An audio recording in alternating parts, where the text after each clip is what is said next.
Hello and welcome to On Wrist Reactions, where we take a look at new releases for the first time in the metal. My name is Zach Kazan. I'm an editor with Worn and Wound. And I'm Thomas Clara, an editor at Worn and Wound. All right, Thomas, we've got 3 new watches that we've spent not zero time with, but minimal time with. Yeah. And we're going to kind of like just give our first impressions of them. First up, this is the Oris Big Crown Calibre 473. This is their new pointer date with a really gorgeous kind of like light blue dial. And the trick of this watch is it has their new in-house movement in it, but it's a hand wound.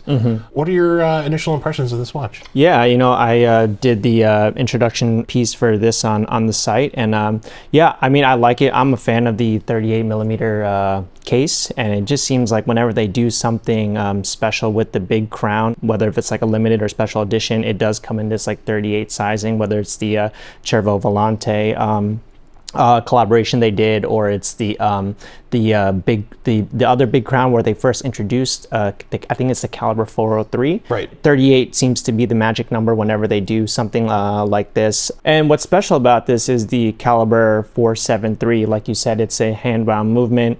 And what's also different here is that they have a 5-day power reserve. So you got a 0 to 120 scale right on the back there. Yeah. So I think that's kind of cool. That's different with this watch. All in all, I think it's pretty tidy. It's a pretty tidy watch and a tidy case. I agree with you as well. I do like the light blue color, and I in the article I did mention that it kind of reminds me of those like scented markers from back in the day, those Mr. Sketch indigo blue markers. So that's that's a good reference. That gives you like a sense memory immediately when you start thinking about those those markers. Definitely. How do you feel about the pointer date? Are I you like a fan the pointer of it? date. I think it's the pointer date's a kind of a classic complication for Oris, and I think it's it's kind of like to be expected. It's part of their heritage. I think it works. I like that it keeps the dial balanced. A lot of folks complain about a date window, throwing off the symmetry of a dial. That's not, a complaint I've ever really had. I like a date window, but this is just a different option. It allows you to see the progression of the month at a glance, and very easy to read with a red-tipped arrow hand. Yeah. This watch takes a really long time to wind. Does it? I don't know if I don't know if you've ever hand wound a 120-hour power reserve, but I spent a good chunk of the morning, hand winding this this morning. But I love the movement. It looks really, it's actually like kind of deceptively, very nicely finished. Yeah. And, like it's quite beautiful. And on the wrist, I think 38 is a really nice size.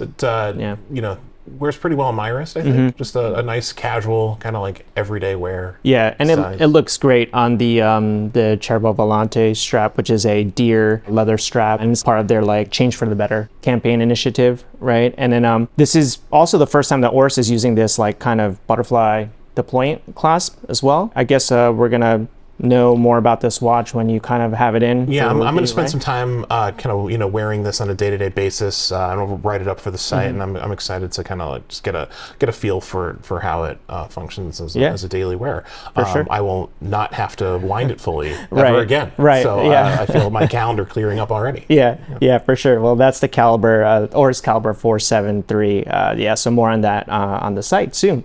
And then moving along here, we've got the Vulcain Skindiver. It looks like this is Vulcain's offering of a dive watch, stainless steel and a 38 millimeter case. I don't know about you. I guess my experience with Vulcain is kind of limited to the cricket watches, right? Yeah. So this is kind of something that's different for me, seeing this type of watch from Vulcain. What do you think about this, man? I think it's nice. It's it will not chirp at you. This will not. This watch does not have an alarm. If it does start making noises, something's wrong, and you should contact Vulcain immediately. But this is kind of similar to the Oris. This is just like a very compact, vintage-inspired size, 38 millimeters in diameter. It's got those kind of like longer Skindiver, kind of squared-off lugs.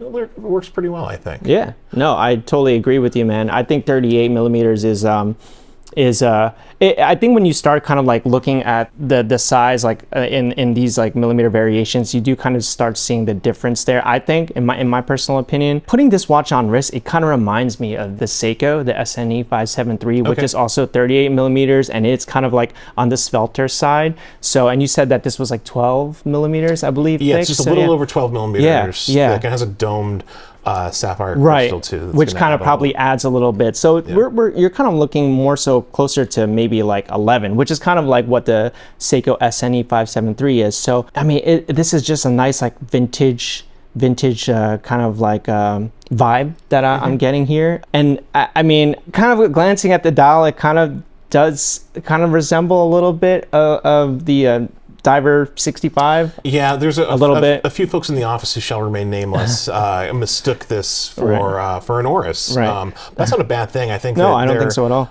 You know, they're kind of like, pardon the pun, diving into that sort of like classic dive watch design language. And it's a classic design language for a reason. It's just like very easily kind of like just recognizable as a as a sports watch. What do you think of the shade of the lume there? It's just kind of like very lightly. Faux patinaed. Yeah. I don't know. I know it bothers some people so much so that they'll spend the energy to kind of like leave a nasty message in the comments there. But no one's ever done that. No, before. Right. But for me, like it doesn't bother me. I don't think it's done so in a way here where it's, I guess, offensive. I think just kind of looking at this watch in hand and on the wrist, I think it kind of looks like a good watch. I mean, it looks like a nice vintage watch. I kind of like the text here as well on the dial. Yeah. I like the Inca block. So that kind of harkens back to like the older vintage. Yeah, it's a nice vintage comment. Yeah, exactly. The word mark 2 is a kind of like heritage, Vulcain word mark, very recognizable. I would never leave a negative comment on a website. Right? No, you wouldn't. I'm not one of those people, but I'm not a huge faux lume guy. But I think it works on a watch like this that's very specifically trying to speak to the past a little bit. I mean, I like that they paired it with a matte dial. The dial really is almost like it's black, but it kind of has like little like a gray, kind of like turns gray in some light. Like I'm picking it up here just at an angle. It almost has a gray. Yeah, it does have like a faded look to it, kind of like it's been sun kissed for being out in the sun for all the years of living a full life, right? For someone that kind of like lives the outdoor lifestyle. Sure. And also too, just going back to kind of the font, it's kind of like also presented like that on the bezel as well. And I feel like that the bezel has like a ghostiness to it. How's the bezel action? Have you? Right. It kind of sounds like a cricket, right? Like, I mean, no, does that not sound like a cricket? Or does it sound like a bezel to you? It sounds like a bezel, yeah. Okay. Maybe right on. Maybe a cricket. Right on. So maybe that was like a reach there on my part, but it's got good bezel action, and I do kind of like how the bezel's kind of like on the thinner side. So just kind of like all together, all these little vintage like components and cues like come together nicely. And the one thing too that we had mentioned was kind of like the style of the case. The lugs just appear just a tad bit like chunkier, I guess. So I do like that. It kind of like adds like a robustness to what is like a thin case, especially like looking at it from overhead. So I'm noticing now there's a very thin bevel along the lugs too, which is a really nice vintage touch. Yeah. People who who've read my reviews and kind of like know my taste know that I'm not like the biggest like retro watch guy, like vintage inspired watches, but I do like when they're done tastefully and nicely, and I think this one is very nice. I don't know what the retail price on this is. I believe it's around 1,600, maybe a little north of that CHF. Yeah, I think this is it's a nice offering from Vulcain. It's something different for me at least. So it's kind of cool to see something different from the brand. So yeah, cool. I guess more on this on the site, right? Yeah, for sure. We'll move into number 3. We've saved the biggest for last. Yeah, Odyssey Freediver GMT. This is their Odyssey Freediver GMT. This is a big guy. Yeah. 44 millimeters, I think, is the measured size on this puppy. Yeah, that's big. But the big news on this is that this has what we no longer are supposed to refer to as a true GMT movement, but it's a GMT movement with a local jumping hour hand, a traveler GMT, if you will. It's a Miyota movement. This watch is less than $1,000. Yeah. What do you think? You're the GMT guy. What do you think, Tom? I am not the self-proclaimed GMT guy, but I this year I do kind of like want to dabble more in the GMT space, and I really think last year this was the first step for the Miyota 9075 in the micro brand space in the form of the Freediver GMT, and I think I do agree with you, man. It's a big case. I think this is like close to 44 millimeters, Yeah. and you do feel every millimeter of this on the wrist. I feel like even in hand with the bracelet, it does feel weighty. It does have a heaviness to it, a heaviness component to it. But that said, I do kind of like the route here that they took with the case. It's very angular, right? And there's certain parts of the case that has this like polish to it as well that kind of just highlights the angularity. I don't know if that's a word. Yeah, right? it's very like it's like sculpted and very kind of like architectural. It's right. Yeah. It's got a lot of facets. There's a lot going on. Lots to look at. Yeah, and even with the dial, the decision to kind of not put the 24-hour scale on the Riot and to kind of just put it on the outer portion of the dial, it kind of shrinks it a little more. So now you have the 24-hour scale, and then the next layer are the hour markers and the minute hash marks. And it kind of the hour markers kind of just cut into what looks like a translucent part of the dial. So you can kind of see kind of the a little bit of the movement there. So I think it's kind of cool. Everything about this boulder is bold, right? The Hence markers, the name, right, and hands. The loom plots are just enormous. Yeah, for sure. And then even the crown. I mean, the crown is just like, you could be Blake Bettner and still like manipulate this crown here. Sorry, Blake. That's what happens when he's not here. Yeah, I think this is really cool. And then like you said, they use the Miyota 9075, and it's got the there's that local hour hand just jumping, just going. Yeah. You board a flight, right? You pass out, you cross an ocean, right? You wake up, yeah, and then before you get off the plane, you can adjust to your new time zone without hacking the movement. Right. Why would anyone wear any other type of GMT? No, you're right. Yeah. You're totally right. Because using a collar is just like very, it's too much work, I guess, for lack of a better word. It becomes very complicated. Exactly. Yeah. So when you're traveling, are you setting your watch before you take off, knowing the time zone that you're going to?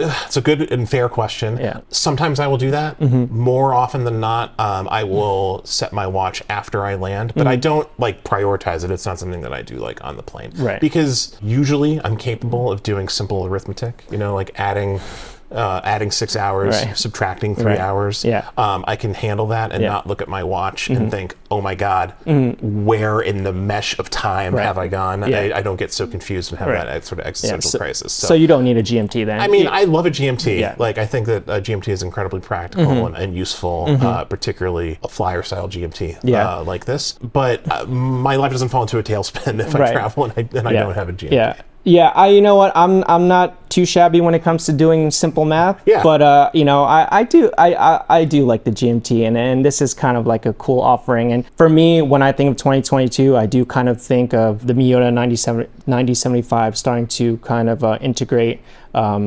itself into kind of the micro brand space, and it did so with the BOLDR Odyssey Freediver GMT, and I'm just kind of excited to see where this goes.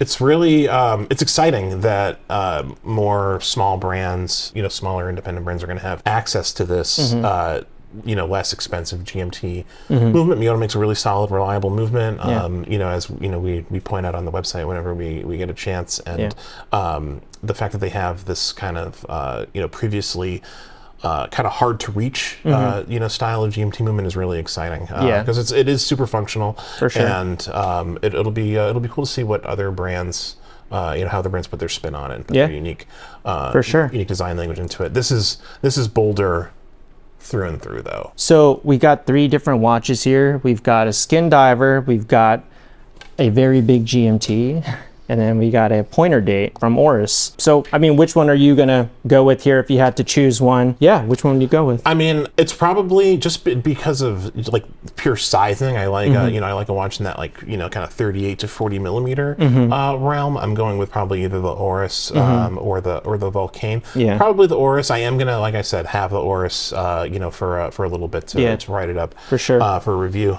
So that's to come on the website. But I have to say, I am pretty impressed just, this is not normally my style of watch, this Vulcain, but this I think would be a really nice kind of like daily driver. Yeah, no, dive watch. yeah. They did a nice job with this. It's very tasteful, and for the money, the finishing, and quality of the case, I think is really strong.